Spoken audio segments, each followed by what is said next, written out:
आजकल बालों का झड़ना एक आम समस्या हो गई है। हर व्यक्ति इस समस्या से जूझ रहा है। पर हमारे बाल झड़ते क्यों हैं और इसका कारण क्या है?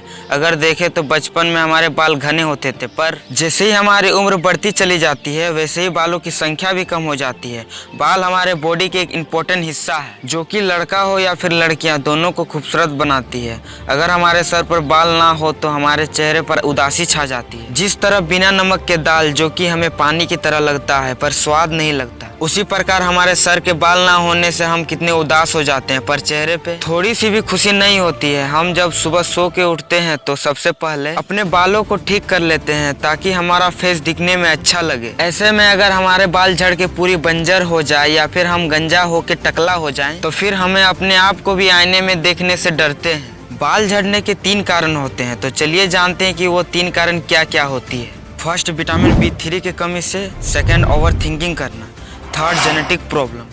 लोगों में इन 3 चीज़ों की वजह से बाल झड़ने का कारण होता है और सबके अलग अलग कुछ न कुछ वजह होती है। अगर देखें तो किसी के विटामिन B3 के कारण बाल झड़ते हैं तो कोई ज़्यादा ओवर थिंकिंग करता हो और किसी के जेनेटिक कारण या खानदानी हो। सबके अलग अलग लक्षण देखने को हमें मिलती है। अगर देखें तो हमें 2 प्रॉब्लम ज़्यादा देखने को मिलती है, एक ओवर थिंकिंग और जेनेटिक। अब सबसे फर्स्ट नंबर की बात करें तो विटामिन B3 को नियासिन के नाम से भी जाना जाता है। यह आपकी फेस, पाचन तंत्र, मस्तिष्क और करीब 200 से ज़्यादा एंजाइम को सही रूप से अपना काम करने में मदद करता है। अगर इसकी कमी होने से बॉडी में कई तरह की बीमारियां जन्म ले लेते हैं। अगर देखें तो विटामिन B3 अन्य विटामिन की तरह शरीर के लिए महत्वपूर्ण होता है। सेकेंड नंबर, ओवर थिंकिंग यानी ज़्यादा सोचना।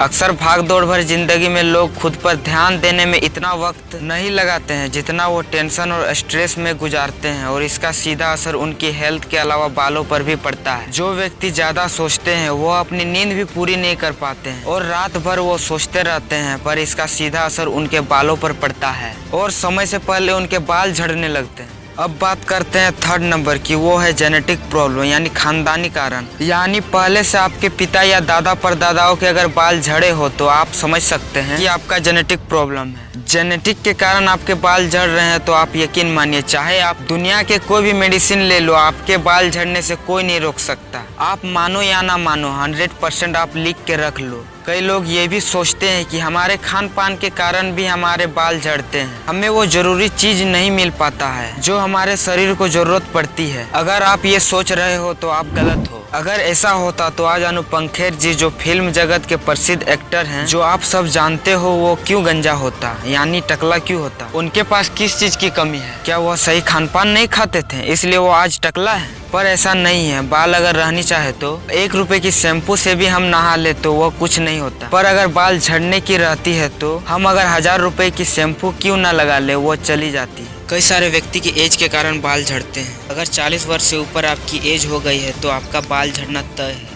ये प्रॉब्लम गिने चुने लोगों में देखने को मिलती है, लेकिन आज के जनरेशन के लड़के क्या करते हैं, हेयर ड्रायर और हेयर वैक्स जैसी कई सारी क्रीम यूज करके अपने बालों को सेट कर लेते हैं, पर उन्हें पता नहीं होता है कि इन सारी चीज़ों को लगाने से उनके बाल डैमेज कर सकता है और उसे बाद में अफसोस करना पड़ता है जब उनके बाल झड़ने लगते हैं।